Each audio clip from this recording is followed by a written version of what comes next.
అందరికీ నమస్కారం. నేను మీ శ్యాంప్రసాద్ రెడ్డి కోర్సుపాటి. నారద మీడియాకి స్వాగతం. ఈరోజు మనం మకర సంక్రాంతిని ఒక పండగలాగా చూస్తూ ఉన్నాం, సెలబ్రేట్ చేసుకుంటా ఉన్నాం. అయితే ఇది మొదట పండగగా రూపొందించబడ్డా.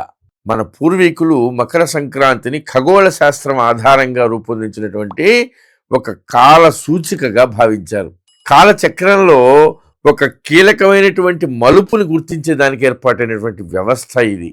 మన ప్రాచీన భారతీయులకి విశ్వం పైన అద్భుతమైనటువంటి అవగాహన ఉండేది.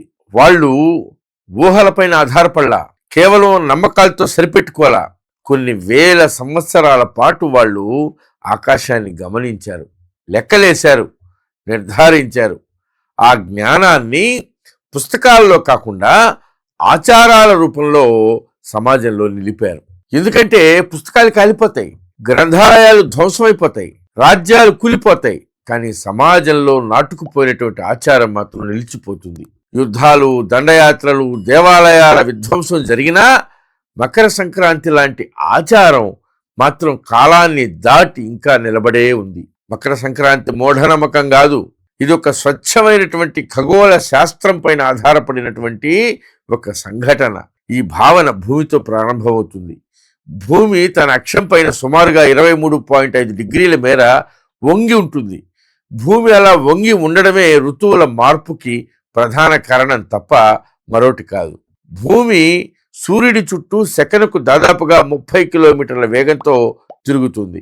ఒకసారి సూర్యుని చుట్టూ తిరగడానికి భూమికి సుమారుగా 365.24 రోజులు పడతాయి. ఈ ప్రయాణంలో భూమిపైన పడేటువంటి సూర్యకాంతి కోణం మారుతూ ఉంటుంది. దాంతో పగలు రాత్రుల యొక్క పొడవు అంటే నిడివి కూడా మారుతుంది. చలికాలంలో పగలు రోజు రోజుకి తగ్గుతూ ఉంటుంది. అలాగే ఒక దశలో పగలు అత్యల్పంగా మారుతుంది, అంటే ఆ రోజులో పగలు చాలా తక్కువ ఉంటుంది. అదే సంవత్సరంలో అతి చిన్న రోజుగా భావిస్తారు. శీతాకాల అయనాంతం, వింటర్ సోల్స్టిస్ అంటారు. ఈ దశతో దక్షిణాయనం ముగుస్తుంది. ఇక్కడి నుంచి సూర్యుని దిశా గమనంలో మార్పు కనిపిస్తుంది. పగలు మళ్ళీ పెరగడం ప్రారంభమవుతుంది. ఈ ఉత్తర దిశ ప్రయాణాన్నే ఉత్తరాయణం అంటారు. మకర సంక్రాంతి ఈ మార్పులోని మరో ఖచ్చితమైనటువంటి ఖగోళ స్థితిని సూచిస్తుంది. ఈ రోజున సూర్యుడు మకర రాశిలోకి ప్రవేశించినట్టు నక్షత్రాలను ఆధారం చేసుకుని లెక్కించబడుతుంది. ఖగోళ వృత్తంలో ఇది దాదాపు 300 డిగ్రీల దగ్గర ఉన్నటువంటి స్థానం అన్నమాట. మన ప్రాచీన ఖగోళ శాస్త్రవేత్తలు ఈ స్థానాన్ని అద్భుతమైనటువంటి ఖచ్చితత్వంతో నమోదు చేశారు, రికార్డ్ చేశారు. సూర్య సిద్ధాంతం లాంటి గ్రంథాలు ఈ గమనాల్ని కోణాలు, గణనలు, సవరణలతో సహా వివరించాయి. ఈరోజు మనం ఆ గ్రంథాలని చదవడం మానేశాం, కానీ వాటి సారాన్ని మోసుకొస్తున్నటువంటి ఆచారాన్ని మాత్రం మనం ఇంకా అనుసరిస్తున్నాం.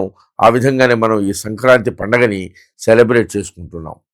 పగలు పెరగడం కేవలం ఖగోళ సంఘటన మాత్రమే కాదు, అది జీవశాస్త్ర పరంగా కూడా ప్రభావం చూపుతుంది. సూర్యకాంతి పెరిగే కొద్దీ మన శరీర గడియారం అంటే బయోలాజికల్ క్లాక్ సెట్ అవుతుంది. మనకు నిద్ర మెరుగవుతుంది, శక్తి స్థిరపడుతుంది. మనిషి సంక్రాంతి తర్వాత కాలం నుంచి ఎక్కువగా పనిచేయగలుగుతాడు. అట్లాగే వ్యవసాయం జోరుగా సాగుతుంది. జంతువుల యొక్క జీవన విధానం కూడా మారుతుంది. మనిషికి మనసు చురుగ్గా మారుతుంది. మనకే కాదు, జంతువులకు కూడా ఆలోచనలు స్పష్టంగా ఉంటాయి. దీర్ఘకాలికమైనటువంటి పనులు ప్రారంభించడానికి ఇది అనుకూలమైనటువంటి కాలం.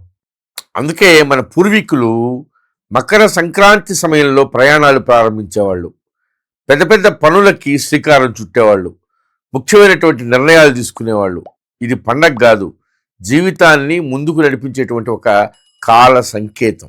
ఇది ఏదో ఒక ప్రాంతానికే పరిమితం కాల. తమిళనాడులో ఇది పొంగల్, గుజరాత్లో ఉత్తరాయణ్, అస్సాంలో మఘ్ బిహు, పంజాబ్లో లోహ్రీ, మహారాష్ట్రలో మకర సంక్రాంత్, కేరళలో మకర విలక్కు. భాషలు వేరు, పేర్లు వేరు, కానీ ఆధారం మాత్రం ఒక్కటే. ఆకాశంలో జరిగేటువంటి ఒక ఖచ్చితమైనటువంటి ఖగోళ సంఘటన. ఈ సత్యాన్ని మరిచిపోయిన నాగరికతలు దారి తప్పుతాయి. దాన్ని గుర్తుంచుకుని ప్రకృతితో కలిసి నడిచినటువంటి నాగరికతలు కాలాన్ని తట్టుకుని నిలబడతాయి. ఆకాశం ఇప్పటికీ మాట్లాడుతూనే ఉంది, మనం మాత్రం చూడడం వినడం మానేశాం. ఈ వీడియో మీకు నచ్చినట్లయితే లైక్ చేయండి, షేర్ చేయండి, సబ్స్క్రైబ్ చేయండి. మీ అభిప్రాయాన్ని కామెంట్ల రూపంలో తప్పకుండా తెలియజేయండి.